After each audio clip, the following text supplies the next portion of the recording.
Hey everybody, welcome back to HartLand Farms. Today we're going over one of my favorite parts of a chicken and how to make a bone broth out of it.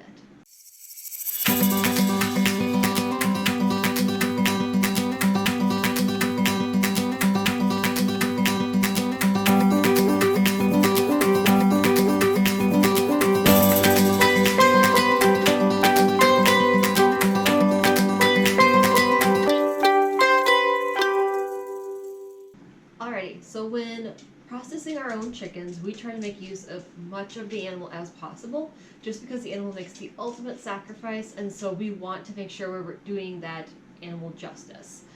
So not this past year, but the year before that, we did raise our own chickens, and I saved something that's kind of like you may have heard of it, but it's not super conventional. I saved the chicken feet. Now, the first time we did chickens, I saved the chicken feet, not quite sure what I was going to do with them. I ended up making a bone broth out of it, and it was the most rich bone broth I have ever had. It was incredibly full of flavor. It tasted delicious. I would have it for breakfast, and I didn't can it at the time, just because I drank it so quickly. So I saved more feet from the last time we raised chickens. And so now I'm very excited to get these going and make these into bone broth today. So I'm going to show you how I do that. So for preserving them, what I just did the food saver bags. I'm going to show you how I make bone broth now is that I use a crock pot.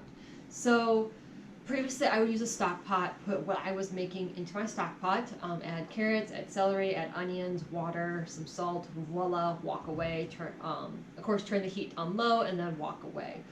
I like my bone broth to run overnight, 24 hours. Because I have a gas oven, I don't feel comfortable running that overnight without it being attended to.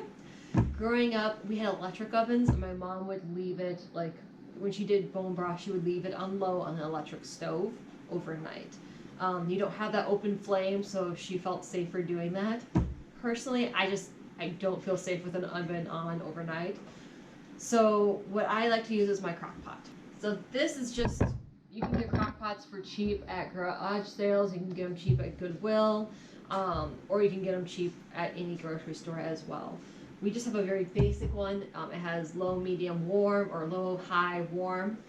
If I were to get a new crock pot, I would want one that latches the top down, because then you could take it places easier.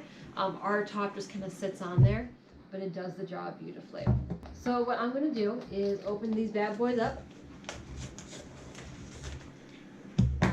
I completely understand why people don't want to mess with the feet of a chicken. They're gross. Like, just being honest, they look gross, they smell funky. This is a chicken foot. So one thing before I saved them, after we were done processing the chickens out, I brought the feet inside and I immediately scrubbed these guys off because they are covered with all sorts of nasty things. And then I cut the toenails off because the toenails are just chock full of nastiness too. And then I food savored them. So I'm going to put these guys just in the crock pot. I'm just going to dump them all in. I don't want to get those juices in there, so I'm just going to pick them up one by one to avoid adding extra juices.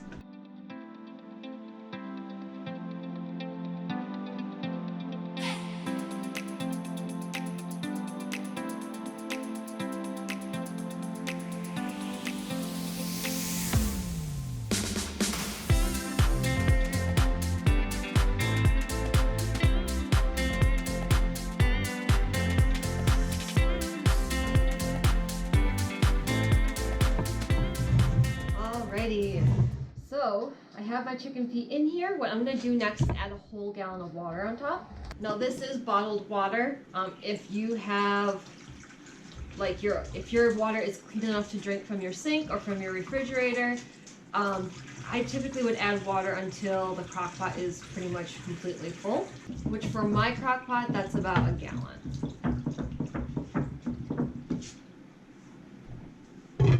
And voila. Now some people, when they're making bone broth, they cut up carrots, rough cut celery, rough cut onion, and throw it all in there with some herb. They can add herbs, salt, especially if you're going to freeze it. That's a great way of doing it.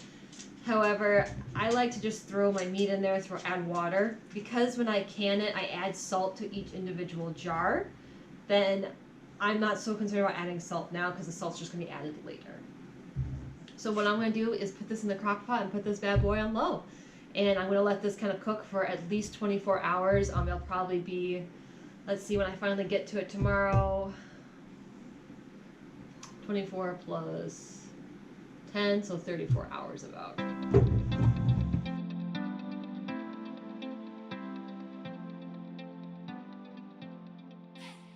So our chicken feet have been cooking for over 24 hours now, and they are ready.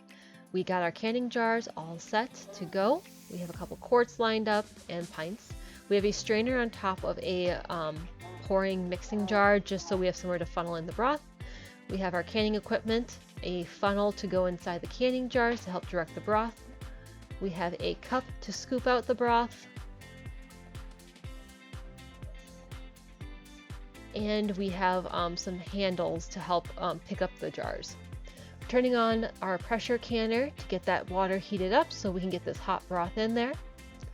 And here we are. So those are what chicken feet look like when they are done cooking. So what we are doing is just scooping the broth out from around them, pouring it through the strainer. The strainer is catching the impurities.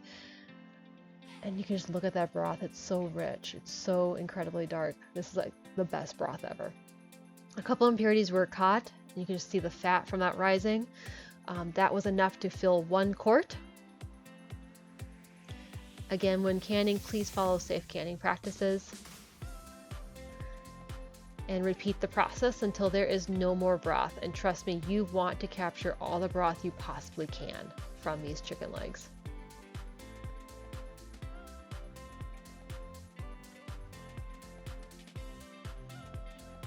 We got 2 quarts and 3 pints out of this batch. And into the pressure canner they go. We followed the Ball Blue Book of Canning. Again, that's a small book you can get at your local Walmart. That is how you make bone broth. You can do this process with a chicken or a turkey carcass. Broth can be frozen or canned. If you want to support us, please like and subscribe to our channel. Drop a comment below to say hi. Till next time, y'all. Take care. Bye-bye.